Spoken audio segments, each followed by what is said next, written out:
Iya, nama saya Edi, kalau lengkapnya Edi Prayitno IG.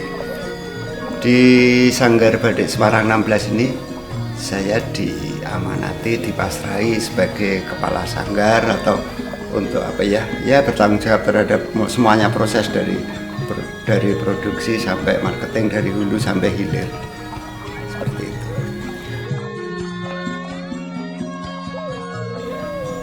Kalau bekerja di sanggar ini sesungguhnya bukan apa ya?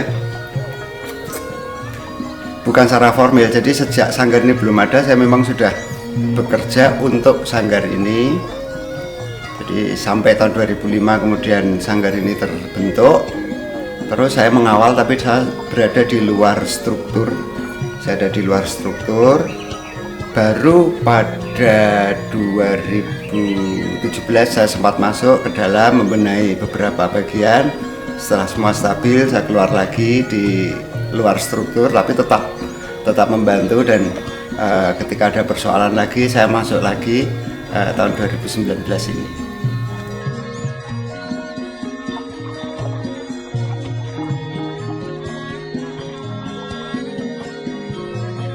Apa ya? Ya kalau soal kepercayaan harusnya pertanyaannya jangan ke saya, ke si pemberi kepercayaan.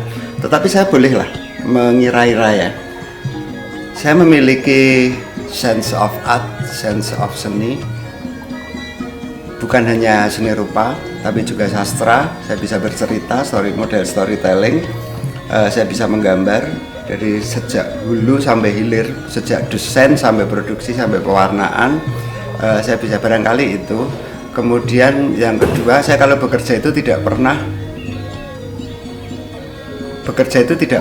berorientasi kepada rupiah atau kepada hasil atau kepada gaji, barangkali itu. Jadi kalaupun tidak digaji ya nggak apa-apa, toh rezeki sudah ini sendiri, ada pemasukan dari sumber-sumber lain di luar gaji, intinya seperti itu.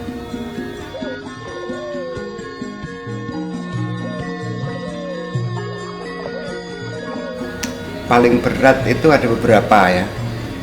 Yang pertama, ketika merintis, langkah pertama itu sangat sulit karena kita dihinggapi rasa tidak percaya diri. Itu langkah pertama, itu selalu sulit. Kemudian kesulitan yang kedua adalah bertahan. Ternyata selain memulai untuk mempertahankan supaya tetap survive, supaya tetap bisa menggaji anak-anak, bisa menghasilkan karya yang bagus, itu jauh lebih sulit lagi. Nah, secara itu secara umum, tapi secara teknis adalah bagaimana pemerintah membuka keran impor kain bermotif batik. Kemudian dari beberapa murid di sanggar ini yang berdiri sebagai pengrajin menganggap kami sebagai kompetitor, padahal sesungguhnya kami tidak pernah menganggap mereka sebagai kompetitor gitu. Tapi semuanya ya baik-baik aja kok.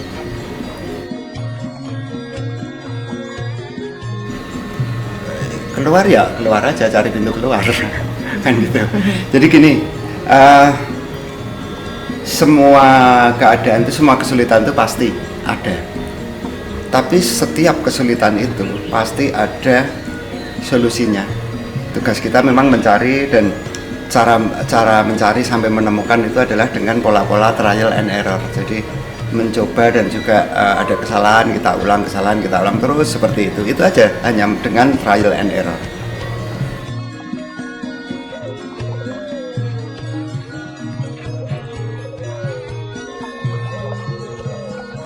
Iya, kalau persaingan itu pastilah, kompetitor itu pasti. Kompetisi itu sehat atau tidak sesungguhnya ada di penyikapan kita masing-masing. Meskipun kita dicurangi misalnya di sanggar ini banyak motif kita yang dibajak, dicuri, dipakai orang lain, dan itu sudah kita daftarkan HG, sudah mendapatkan hak paten. Kalau itu kita anggap sebagai kecurangan, ya itu akan jadi kecurangan. Tapi ketika kita meskipun dirugikan, tidak merasa itu dirugikan, ya anggap aja sebagai sebuah pengakuan. Ya udah, nanti akan menjadi pengakuan, sehingga ketika ada kompetisi seperti itu, orang itu akan mencari akar yang sungguhnya di mana. Seperti negara Singapura. Singapura itu negara kecil, tapi tidak memiliki akar budaya yang kuat. Di sana memang suku Melayu itu asli, tapi akar budaya Melayu, akar budaya Cina, akar budaya Arab, India dan sebagainya semuanya tumpuk. Nah, masing-masing personal, masing-masing individu di Singapura itu akan mencari, yang orang Melayu juga akan belajar mencari akar budayanya, sehingga mereka akan lekat dengan budaya Melayu. Yang India juga sama halnya dengan batik, meskipun nanti motifnya banyak sekali dan lain sebagainya. Itu persaingan itu juga orang itu pasti akan menemukan mana sih yang sungguh-sungguh, mana sih yang enggak. Jadi kuncinya satu, tidak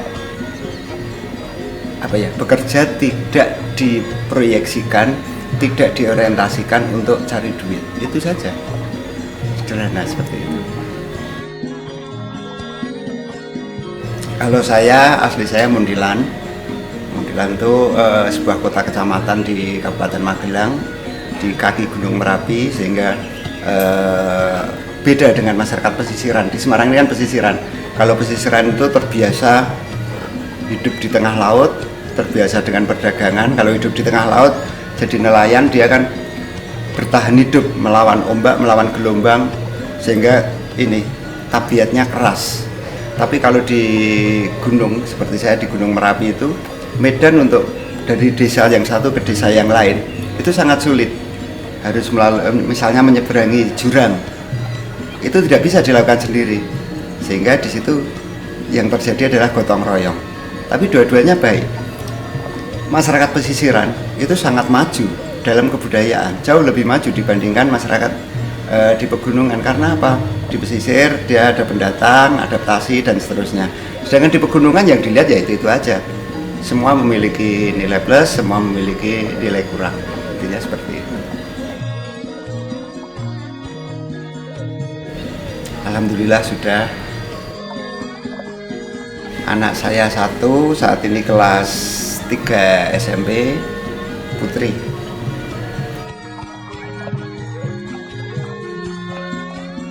Ya, saya sebenarnya seorang jurnalis, saya wartawan, pernah di Metro TV, pernah di TPI,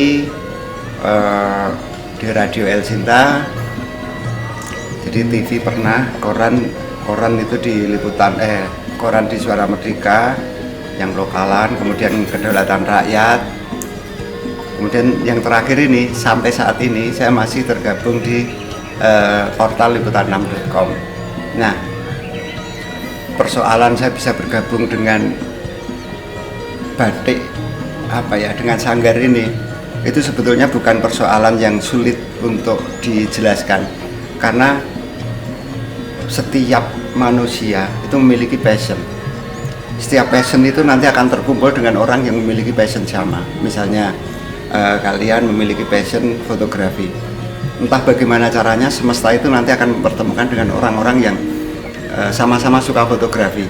Disitulah kemudian terjadi diskusi, terjadi rembugan, jadilah sanggar. Jadi memang saya bergabung di sini sejak sanggar ini belum ada, dan saya mengompori Mbak Umi sebagai ownernya sini yang membiayai. Kemudian saya juga mengagitasi waktu itu Pak Sukawi Sutarit sebagai wali kota. Tentu saja saat itu saya masih mengenakan profesi sebagai wartawan, sehingga mudah untuk blusak-blusuk ke pejabat. Nah, dari omong-omongan informal itulah maka sanggar ini berdiri. Dari situ, tapi saya tetap berkomitmen, saya tidak ingin menutup peluang orang lain, sehingga saya berada di luar sistem, saya berada di luar struktur meskipun ikut mengambil keputusan. Sehingga ketika ada pemberdayaan ini, rekrutmen karyawan dan lain sebagainya, saya tidak masuk sebagai karyawan. Saya bukan karyawan, tapi ikut mengelola. Dan prinsip saya satu sih, mereka punya hak untuk bekerja. Ketika negara tidak bisa memberikan lapangan pekerjaan, apa salahnya kalau kita yang menyediakan? Intinya seperti itu.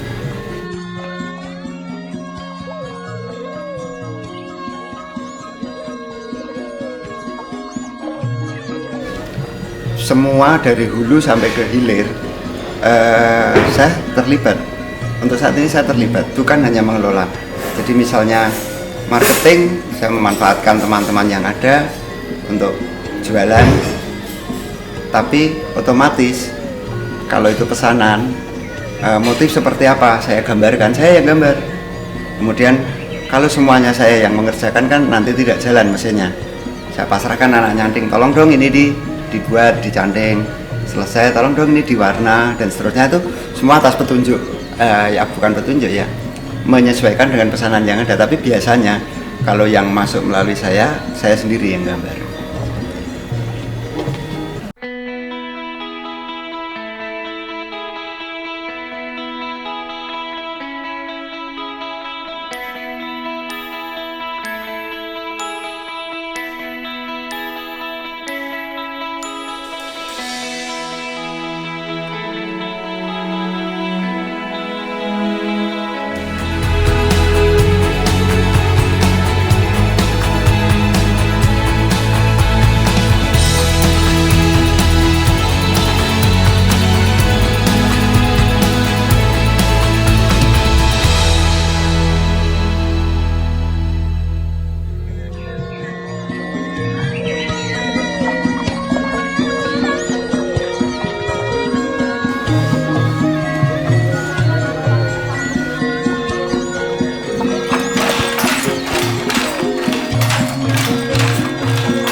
Oh iya, dan ini kaitannya dengan proses membatik sendiri.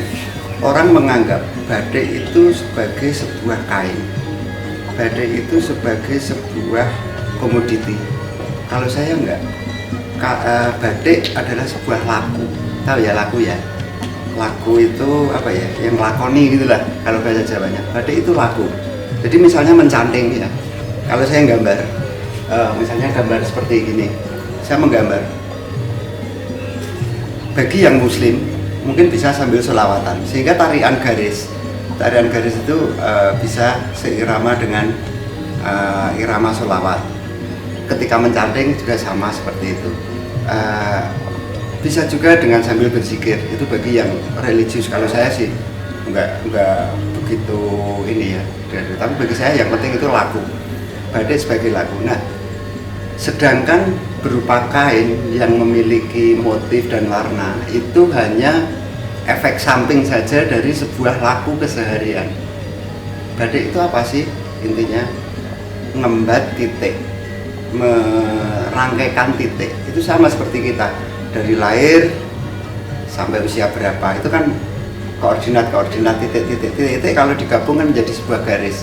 Ya sama seperti itu. Jadi ya gitu.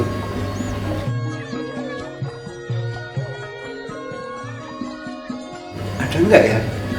Saya tuh orangnya nggak pernah bersemangat ya. Saya itu selalu seperti ini.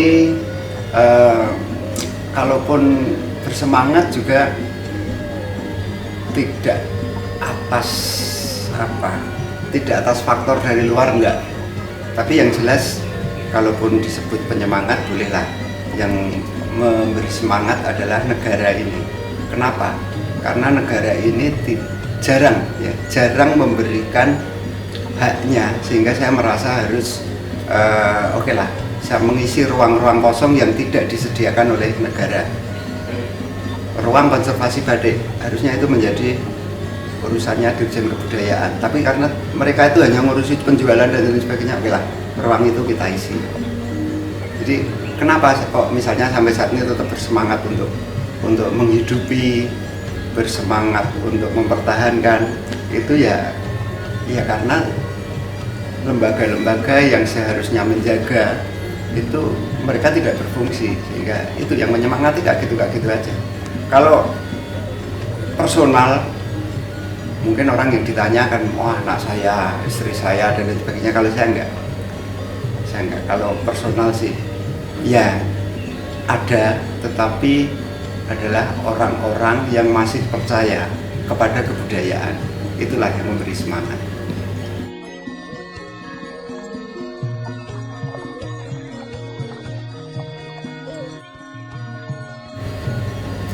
Kalau semua orang itu, bagi saya semua orang berjasa ya, tapi tidak harus dibalas. Bahkan seorang penjahat sekalipun dia itu berjasa bagi saya. Seorang bandit sekalipun dia berjasa. Koruptor itu berjasa. Kenapa koruptor berjasa? Kalau mereka tidak korupsi, kita tidak tahu nilai baik dan buruk. Jasanya adalah memberi pelajaran kepada kita tentang nilai baik dan buruk, supaya kita tidak dimaki, tidak dibully. Maka dia mengorbankan dirinya jadi koruptor, misalnya seperti itu. Jadi saya memang kalau nulis, karya saya kan banyak puisi, cerpen, esai, itu juga bahasa-bahasa satir. Jadi yang nggak paham biasanya ya akan ini aja, tapi kalau yang paham gitu biasanya nanti kalau bahasa Semarangnya akan misuh-misuh gitu loh. Jadi siapa yang paling berjasa? Bagi saya semua orang berjasa, tapi tidak perlu semuanya dibalas, karena semuanya sudah sesuai ketentuan garis nasibnya. Karena saya sendiri juga tidak ingin dianggap berjasa, tidak ingin dibalas kalau dianggap berjasa. Intinya seperti itu.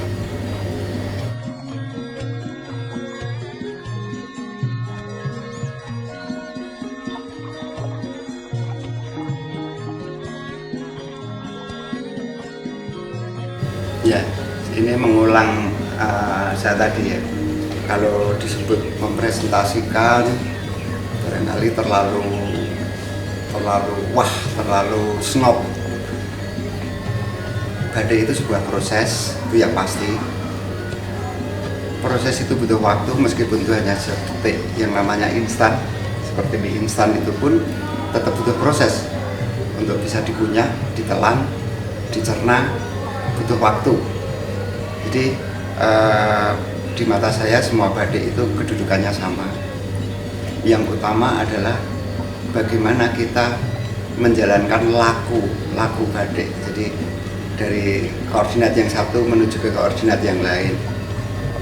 Jadi kalau itu disebut, misalnya saya menyebut badai tulis, mempresentasikan saya, itu terlalu sombong dan merendahkan badai cap.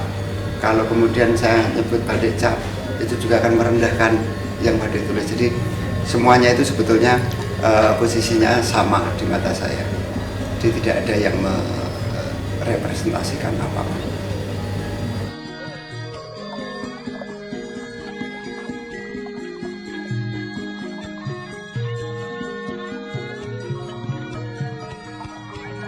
Gitu ya, jadi semacam pesan motivasi gitu ya. Cobalah badai itu disikapi secara biasa, jadi jangan terlalu dianggap mewah, jangan terlalu dianggap rendah. Jadilah orang biasa yang terbiasa membiasakan kebiasaan orang biasa di negeri yang luar biasa.